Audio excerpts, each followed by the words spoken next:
So hey guys welcome back to my channel.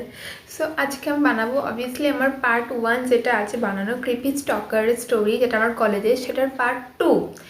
And যারা যারা আমার পার্ট 1-এর ভিডিওটা এখন মতো দেখেনি তারা প্লিজ ক্যাপে চেক আউট করে নেবে, বিকজ নাহলে তোমরা ভিডিওটা কিচ্ছু বুঝতে পারবে না। ডেসক্রিপশনে লিঙ্ক দেওয়া আছে, so go and check it out. So let's start. তো আজকে যেটা আমি বানাবো সেটা হচ্ছে কি যে পার্ট 2, যেটা আমি অনেকবার করে বলছি। তো আমরা কতটা অবধি বলেছিলাম হচ্ছে কি যে আমার ডিনের কাছে গেছিলাম আমরা। তো dean sir and HD sir বলেছিল কি যে যদি আর কিছু হয়, আর কিছু যদি ঘটে তো আমাকে যেন ইনফর্ম করে দিই আমি। তো 2 and 3 weeks ঠিকঠাকই ছিল, কিছু হয়নি। দেন 3 weeks পর আমি আমার কলেজে যে ফুড কোর্ট আছে, ব্রেক টাইমে ফুড কোর্টে গিয়ে কফি খাচ্ছিলাম। তো কফি খাচ্ছিলাম।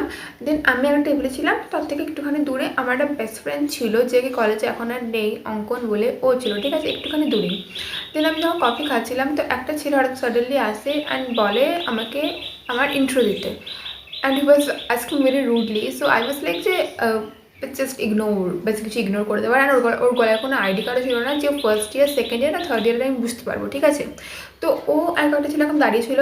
দেন ওরা আমাকে বললো যে আমাকে ইন্ট্রো দিতে আমার। আমি ফার্স্ট তোকে ইগনোর করলাম, বললাম না প্লিজ, আমি ইন্ট্রো দিতে আমি নট ইন্টারেস্টেড। ওদের মেবি ইগো হার্ট হয়ে গেছিলো বা কিছু হয়েছিল, আই ডোন্ট নো।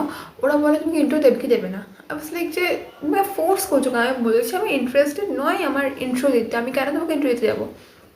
দেন ও বলে তুমি কোন ডিপার্টমেন্ট কি নাম তোমার বলো, এইসবগুলো পড়া স্টার্ট করে। আমার একটা ফ্রেন্ড ছিল, আমি যেটা বললাম যে অঙ্কন, ও দেন ও ছেলেটাকে বলে যে তুই এরকম করছিস কেন, ওকে ওকে তুই ছেড়ে দো, বলছে তোকে যে ও ইন্টারেস্টেড নয়। দেন ওই ছেলেটা বলে যে তুই কেন এলি হঠাৎ করে। অ্যান্ড মেবি ও ভেবেছে যে আমি আরও কাপল, অ্যান্ড ও আমাকে বলে যে এরকম মেয়েদের চক্করে পড়িস না, এরকম মেয়েরা এই টাইপ হয় ওই টাইপ হয়, ওকে বলতে স্টার্ট করে। আর ও বলে যে আমি ওর বয়ফ্রেন্ড বা এরকম কেউ না, আমি ওর বেস্ট ফ্রেন্ড হই, আমি আরও সেম ডিপার্টমেন্টের, ওকে তো এরকম করিস না, ওর এখানে ইরিটেট হচ্ছে, ওর প্রবলেম হচ্ছে, ঠিক আছে। আর সেটা বলে কি তুই বলবি নাকি, এইসবগুলো বলা স্টার্ট করে। অ্যান্ড ওর আইডি কার্ডটা এভাবে ধরে, অঙ্কনের আইডি কার্ডটাও সেটা এভাবে ধরে। অ্যান্ড ওকে বলে যে চল তুই আমার সঙ্গে, আমি দেখছি, ঠিক আছে। চেনা সিনিয়র ওখানে ছিল আমার, তাই আমি ওদেরকে বলে দেখো ওটা কী করছে ওখানে, ওদেরকে প্লিজ সামলাও। যখন একটা সিনিয়র ওখানে যায়, ওদেরকে সাইড করে অ্যান্ড অঙ্কন চলে আসে, ঠিক আছে। তো অঙ্কন একটা ওর ভিডিও বানিয়ে রাখে, যখন ওরা কথা বলছিল সিনিয়রদের সাথে, তখন একটা ভিডিও বানিয়ে রাখে। দেন আমরা যাই আমার ডিপার্টমেন্টের এইচডি স্যারের কাছে। দেন আমরা কি বলি যে এই হয়েছে আবার, ঠিক আছে। দেন সেদিনের জন্য কিছু আর হয় না, ওরা বলে যে ঠিক আছে আমরা দেখছি। অ্যান্ড হ্যাঁ, একটা কথা বলতে ভুলে গেছিলাম, ওদের ওখানে যে গ্রুপ ছিল, ওই গ্রুপের মধ্যে একটা মেয়ে ছিল, ওই মেয়েটাকে আমি চিনতাম আগে থেকে, ঠিক আছে। আমার হোম টাউনে না, আমার যেখানে আর কি আমার গ্রামের বাড়ি আছে, ওখানের একটা মেয়ে, তো আমি ওকে চিনতাম, ঠিক আছে। তো আমি বলি যে ওর নাম কি, ওর ডিপার্টমেন্ট কি, ও বলে যে ওর নাম এটা, ওর ডিপার্টমেন্ট এইটা, যেটা আমি বলতে পারবো না অবভিয়াসলি। দেন আমরা যাই, ম্যামকে গিয়ে এটা বলি, মানে আমাদের ডিপার্টমেন্টের যে একটা ম্যাম আছে ওখানে কি আমরা বলি যে এই হয়েছে, ঠিক আছে, এর নাম এটা অ্যান্ড ওর ডিপার্টমেন্ট এটা। তো সব কিছু জানার পরে ম্যাম বলে যে ঠিক আছে আমরা দেখছি, তো আমরা এখন যেতে পারি এখান থেকে। তারপর আমরা চলে আসি। একদিন ফুড কোর্টের ওখান দিয়ে যাচ্ছিলাম একদিন, মানে ওটার কিছু উইক পরে, আই ডোন্ট রিমেম্বার প্রপারলি কত উইক পরে, তো ওখান দিয়ে যাচ্ছিলাম, ঠিক আছে। তো একটা ছেলে আসে, মানে ওই ছেলেটা আর কি, ওই ছেলেটা আসে অ্যান্ড আমি ভেবেছিলাম হয়তো ওকে ডিসি দিয়েছে বা কলেজ থেকে বার করে দিয়েছে বা ওখানে সাহস পাবে না সেগুলো করার। বাট মানে ও আবার আসে, ঠিক আছে, এসে আমাকে এখন হাত টানে আর আমাকে বলে যে এরকম হাত টানে বলে যে তুমি এরকম কেন বলছো, কমপ্লেন করেছো, ঠিক আছে, সেগুলো বলে যে এটা কীভাবে এরকম টাচ করছে কেন সবার সামনে, ঠিক আছে, এরকম বলছে কেন। এবার কেউ ওরকম মানে কেউ হয়তো বেশি লক্ষ্য করেনি, মেবি কেউ আসে না, ঠিক আছে, এবং ছাড়িয়ে টাড়িয়ে চলে আসে। আমি অনেক বেশি ভয় পেয়ে যাই আর আমি কিছু বলি না সে তখন আমি কারণ কোনো স্যারকে, ঠিক আছে। বাট আমার অনেক মুড অফ থাকে। দেন আমার ব্রেকের পরে যে ক্লাসগুলো, সেই ক্লাসটা ছিল ড্রয়িংয়ের, ঠিক আছে। এবার ড্রয়িং টিচারের সাথে আমার খুব ভালো একটা লাইক বন্ডিং ছিল। এখন আর টিচারটা নেই, ওই টিচারগুলো এখন আর নেই, টিচারকে আমি কথাগুলো বলছি, এই টিচাররা আমাকে বেশি হেল্প করেছে, টিচারগুলো এখন আর নেই আমাদের ডিপার্টমেন্টে, কোনো টিচাররাও আছে। অ্যান্ড ক্লাসের মধ্যে মুড অফ করে বসেছিলাম, ঠিক আছে। এবার আমি অনেক বেশি বক করে কথাবার্তা বলতাম আর কি। তো স্যার মানে এটা একটা ডাউট হয় যে তুমি চুপচাপ বসে আছে কেন। তো আমার কাছে স্যার পেন্সিল চাই, ঠিক আছে। পেন্সিলটা দিতে যাওয়ার সময় স্যার আমাকে বলেছে তুমি এখন চুপচাপ বসে আছে কেন। গেস হোয়াট, স্যার যখন এটা বলে আমি পুরো কেঁদে ফেলি। দেন আমার পাশে আমার একটা ফ্রেন্ড মতো ছিল, ও আমাকে নিয়ে যায় ওয়াশরুমে। স্যার বলে যে ওকে প্লিজ নিয়ে যায় তুমি বাইরে। ও আমাকে ওয়াশরুমে নিয়ে যায় অ্যান্ড ওয়াশরুমে নিয়ে গিয়ে বলে যে কী হয়েছে বল আমাকে। তাহলে হ্যাঁ বুঝে ওকে ক্লিয়ারলি বলি। তো আমি আমরা যখন আবার আসি ক্লাসের মধ্যে, স্যারকেও ডাকি, স্যারকে ডেকে সব কিছু ক্লিয়ারলি বলে যে এই হয়েছে, ঠিক আছে। অ্যান্ড ও স্যারকে এই চিঠিটাকে বলেনি এটার কথাটা, স্যার বলে কেন বলে এই কথাটা, এই কথা এত বড় কথা তুমি বলবে না। অ্যান্ড আমি অনেকটা বেশি ভীতু, সেটা স্যাররা জানে, ঠিক আছে। তো আমি স্যার ইগনোরই করে গেছিলাম ঘটনাটা, ঠিক আছে। বলে জিজ্ঞাসা করেছি, ইটস ওকে। দেন আমি স্যারকে তবুও কিছু বলিনি, যে স্যার বলার পরেও। তারপরে আমি যখন বসেছিলাম ফুড কোর্টের ওখানে একটা জায়গা আছে, মানে বেঞ্চ টাইপ আছে, ওখানে বসেছিলাম মানে ফটোস ক্লিক করছি। ওই স্যার মানে আমাদের ড্রয়িং যে টিচার ছিল, ওই স্যার এই তখন যে ছিল স্যার ছিল, সেই স্যারকে নিয়ে আসে অ্যান্ড বলে যে ওই যে ওর সাথে এরকম হয়েছে, ও আমাকে কিছু বলেনি।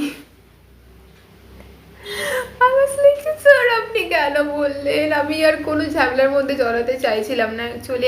একেতে আমার সাথে দুটো অলরেডি এরকম টাইপ হয়ে গেছে, আমি কোনো ঝামেলাতে জড়াতে চাইছিলাম না। বাট চিঠিটা পরে তুমি কেন বলেনি কথাটা আগে? বললাম যে স্যার আমি আর কোনো ঝামেলা জড়াতে চাই না। বলো ঝামেলা কোনো কিছু কেন হবে? তোমার এটা সেফটি, মানে তুমি এখানে একা থাকো, এটা তোমার সেফটির ব্যাপার না। আর ডিন স্যারের কাছে গিয়ে ডিন স্যার বলে যে কোন টাইমে হয়েছিল। আমি বললাম দুটো থেকে 3টার মধ্যে হয়েছে, এটা এই জায়গায় হয়েছে, আমি এটা পড়েছিলাম, সব কিছু বলি স্যারকে ক্লিয়ারলি। অ্যান্ড স্যার বলে ঠিক আছে, সিসিটিভি ক্যামেরা চেক করে তোমাকে আমি ডাকবো। সিসিটিভি ক্যামেরা চেক করা 2 দিন পর আমাকে ডাকে, আমি বলে যে ঠিক আছে আমরা এটা দেখতে পেয়েছি অ্যান্ড তুমি সেটাকে মেরেছিলে। আমি যে আমি তো এমন কিছু মারিনি, আমি just for my safety reason আমি ওকে মেরেছিলাম, ঠিক আছে। তো আমি বললাম যে স্যার এমন কিছু মারিনি, just for my safety reason আমি ওকে মেরেছিলাম। দেন আমি মানে আর কি ছাড়ানোর জন্য, বিকজ আমার হাতে এখন ধরেছিল, তো ছাড়ানোর জন্য ব্যাস এইটুকুই। তো স্যার বলে oh my god you are so brave. I was like যে হ্যাঁ আমি ব্রেভ, অনেক বেশি একদম। স্যাররা বলে যে ঠিক আছে আমরা দেখছি। আমি বলেছি এখন স্যার আর কিছু করতে হবে না প্লিজ, আমি এখন থানাও জড়াতে চাই না। ও ছেলেটা এখন আমার কিছু করছে না, 2-3 দিন মানে হয়ে গেছে প্রায়। ও আমাকে দেখেছে ঘুরে ফিরতে, তবু আমাকে কিছু করেনি। ও আমাকে না ও ডেকেছে না ও কথা বলতে আমার সাথে কিছু করেনি। সো প্লিজ আর কিছু করতে হবে না। দেন স্যার বলে যে ঠিক আছে, আর যদি কিছু হয় যা তুমি বলবে, একদম যদি ভয় পেয়ে যেন বসে থাকবে না, তুমি যেন ক্লিয়ারলি বলে। আমি বলে যে ঠিক আছে স্যার আমি একদম বলবো, ডোন্ট ওয়ারি। তারপর থেকে আর কিচ্ছু হয়নি। আমার সাথে কলেজে ওই ছেলেটাও ঘুরে ঘুরে বেড়ায় অ্যান্ড আমিও ঘুরে ঘুরে বেড়াই, কিচ্ছু হয় না। ও কিছু বলে না, আমিও কিছু বলি না। সেই স্যারগুলো আমাদের কলেজে এখন আর নেই, অন্যান্য স্যাররা এসছে। বাট এই স্যার ম্যামরা ভাবুন জানে যে এইগুলো আমার সাথে হয়েছিল, তো সো এটা কোনো ব্যাপার না। অ্যান্ড আমার সাথে এখনো পর্যন্ত কিছু হয়নি। অ্যান্ড আই ডোন্ট নো যে ওই ছেলেটাই আমাকে হোয়াটসঅ্যাপে মেসেজ করেছিল কিনা। মেবি সবাই সন্দেহ করছে যে হ্যাঁ ওই ছেলেটাই আমাকে হোয়াটসঅ্যাপে মেসেজ করেছিল অ্যান্ড আমাকে কল করছিল। অ্যান্ড এখন সবকিছু ঠিকঠাক আছে। এখন ও সাথে কোনো কথা হয় না আমার, ও আমাকে দেখে, আমি ওকে দেখি, সেরকম দেখে চলে যাই। না আমি ওকে দেখে হাসি, না আমাকে দেখে হাসি, ঠিক আছে। অ্যান্ড আমি বলবো না যে আমার সঙ্গে কমিউনিকেট করার চেষ্টা করেনি এরপরে, অবভিয়াসলি লাইক আমি ট্রাই করেছি যেন আমি সাথে কথা বলি। বাট আমি তো তোকে ইগনোরই করতাম আর কিছু করতাম না, বিকজ আমি আর লাইফে আমার কোনো লাফড়া চাই না। অ্যান্ড আমার লাইফে অনেক স্ট্রাগলস আছে already, so I don't want more struggle. And দেখি আমি কোন ঘটনাটার ওপর নেক্সট স্টোরি বানাবো, বিকজ এত ঘটনা হয়েছে আমার লাইফে। Thanks for watching this, by.